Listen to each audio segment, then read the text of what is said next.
Dentro do nosso estudo de introdução à psicoteologia, já fizemos uma apresentação, uma introdução geral à teologia. Agora é importante também que nós façamos uma introdução à psicologia. O que é a psicologia ciência? Primeiramente, gostaria de fazer a leitura de um texto que se encontra no livro Psicologia, de Antônio Telles, que diz: nenhuma ciência, talvez, atraia tanto as pessoas como a psicologia. Você saberia dizer o que se passa em sua mente enquanto está pensando? Saberia dizer por que se comporta desta ou daquela maneira? Como seria bom compreender e modificar o comportamento das outras pessoas? A resposta disso e de muito mais é tarefa da psicologia.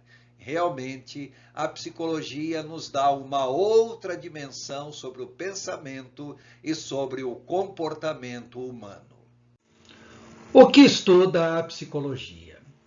A palavra psicologia vem do grego psique, e aí temos o termo psique escrito em grego, observando que a primeira letra, a letra psi, que parece um garfinho com 3 pontas virados para cima, mas é a letra psi. Esse termo psi em grego significa alma, vida, sopro da vida, expiração.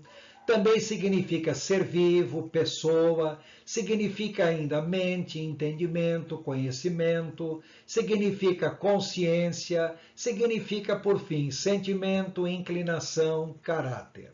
Mais o sufixo alogia, que quer dizer estudo de, tratado a respeito de algo, ensino ou doutrina sobre alguma coisa, palavra, conversação, razão, argumento, explicação, decisão, resolução, notícia. A palavra psicologia foi criada no ano de 1550 por Philippe Melanchthon e significava literalmente estudo da alma humana. Mais tarde, Rudolf Gropius, no ano de 1590, definiu psicologia como conjunto de conhecimentos filosóficos sobre a alma e suas manifestações. E, no fim, o filósofo alemão Christian Wolff, em 1734, colocou a psicologia como parte da filosofia que estuda a natureza e as faculdades da alma, tais como a memória, o intelecto e também a origem e a mortalidade da alma. Bom, em resumo, se nós formos procurar uma definição do que vem a ser psicologia pela própria psicologia, nós vamos ver que existem tantas abordagens diferentes e cada uma dá uma definição completamente diferente do que vem a ser psicologia. Mas, de modo geral, independente das abordagens, todas elas concordam que a psicologia é a ciência que estuda o homem como ser psicossocial. Algumas abordagens, principalmente aquelas de origem mais filosófica, também colocam, além desse aspecto biopsicossocial, igualmente o aspecto espiritual. E a psicologia se preocupa em estudar a personalidade humana, aquilo que o homem é, abordando que na personalidade existem múltiplos aspectos, existem 5 aspectos. O primeiro deles são os instintos. Lembrar que a palavra instinto é mais utilizada quando nós nos referimos a animais. Quando nos referimos a seres humanos, costumamos substituir a palavra instintos por impulsos, pulsões. Agora, dentro da psicologia comportamentalista, essas palavras são substituídas por padrões fixos de ação, por reações fisiológicas comportamentais. Um segundo aspecto da personalidade são as emoções e sentimentos. São atributos que permitem à pessoa reagir aos estímulos ambientais. Um terceiro aspecto são os sentidos e percepções, que estão relacionados ao modo como as pessoas recebem informações do seu meio ambiente, como recebem os estímulos do meio ambiente. O quarto aspecto são as cognições e intelecto, lembrando que existem dezenas, talvez centenas de processos mentais diferentes, muitos dos quais nós estaremos mencionando em momento oportuno do nosso curso. E o quinto aspecto formador da personalidade é a vontade ou volição, que abrange ações, reações, motivações, vícios, hábitos, manias, etc., etc., ou seja, o modo como a personalidade humana reage.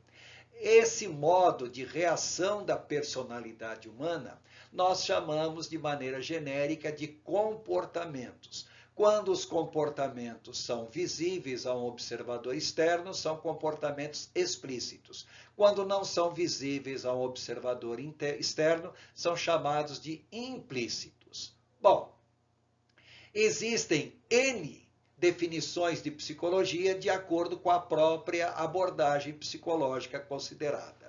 Mas, no entanto, quando nós olhamos a psicologia do ponto de vista teológico, psicologia continua sendo a ciência que estuda a personalidade e o comportamento humano. Porém, para a teologia, esta personalidade e comportamento humano são atributos inerentes da alma e do espírito do homem.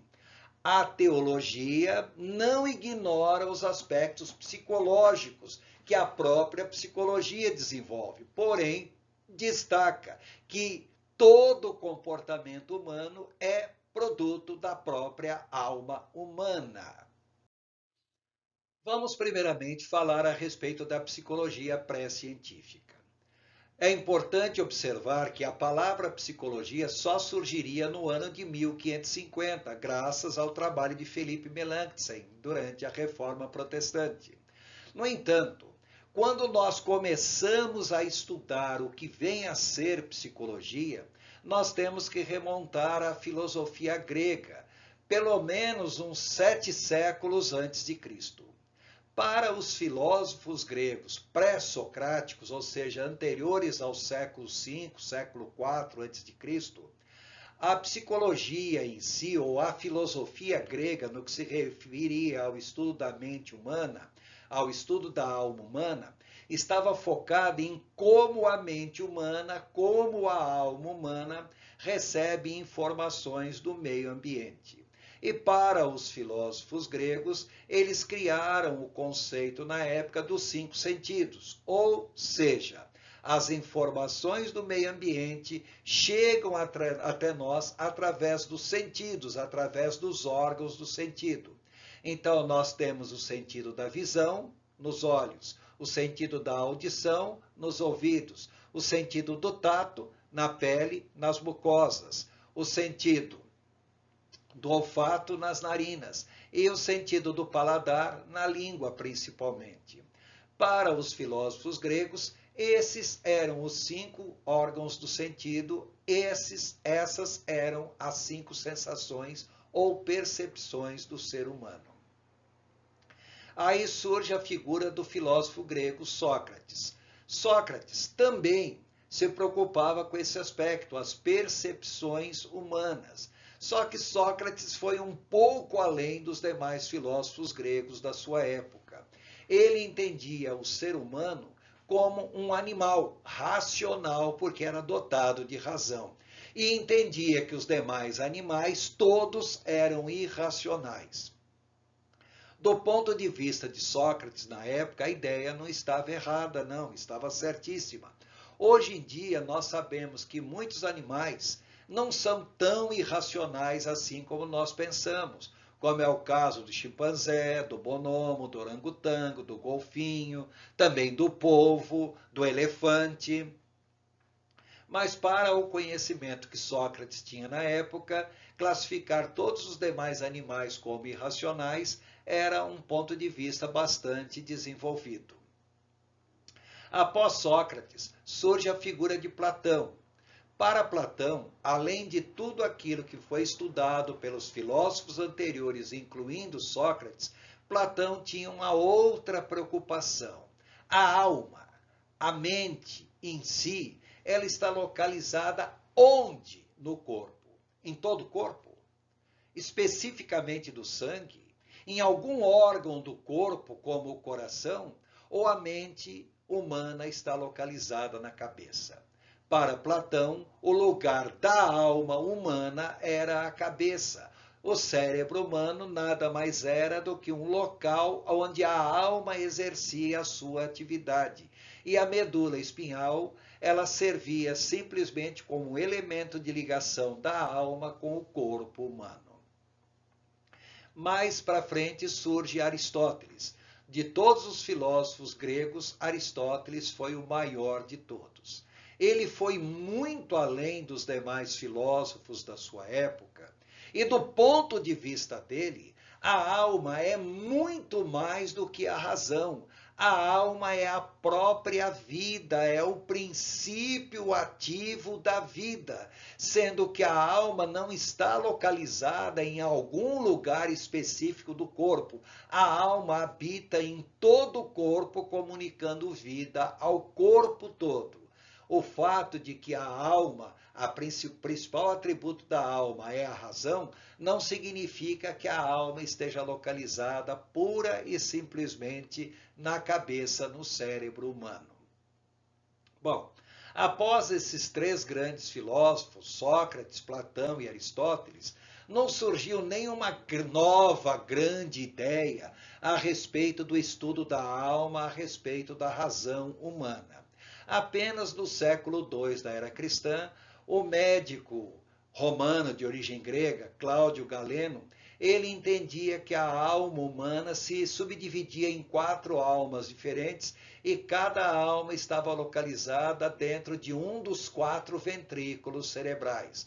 Óbvio que essa ideia não tem razão nenhuma de ser, mas para os conhecimentos que se tinha na época era uma evolução bastante grande.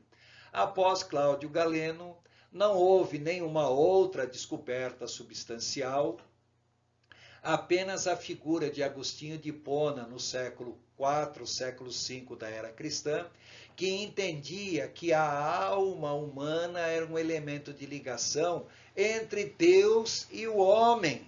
E como tal, não caberia a dissecação de cadáveres, que era um modo de profanar a habitação da alma.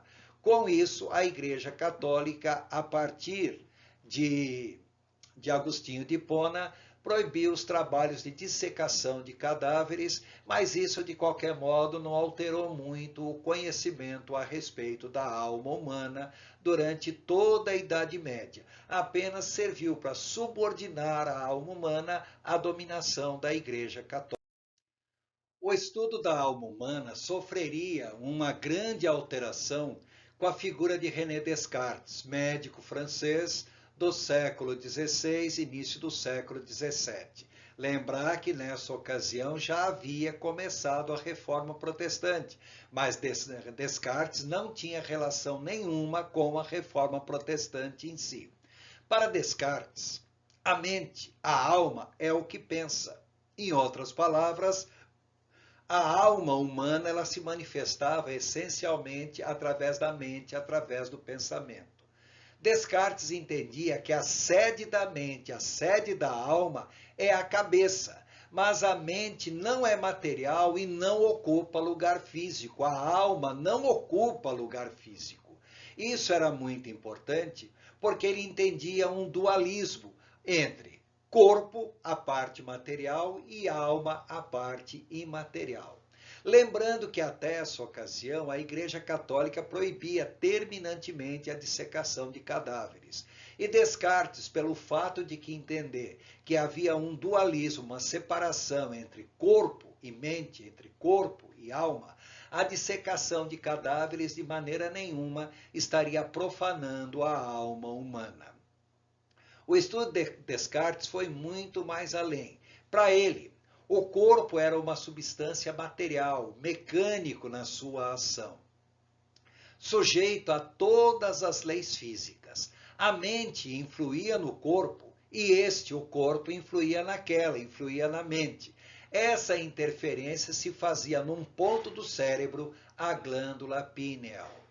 Temos que entender que, como Descartes fazia dissecação de cadáveres, ele observou uma coisa curiosa. ao dissecar cadáveres de pessoas místicas, quer fossem católicos praticantes, quer fossem pessoas ligadas às religiões animistas da Europa, essas pessoas místicas, todas elas apresentavam uma característica curiosa. A glândula píneal, que é uma pequena protuberânciazinha na base do cérebro, nas pessoas místicas era mais desenvolvida. Então, para Descartes, esse ponto não era a habitação da alma, mas era o ponto de intersecção entre a alma e o corpo físico propriamente dito.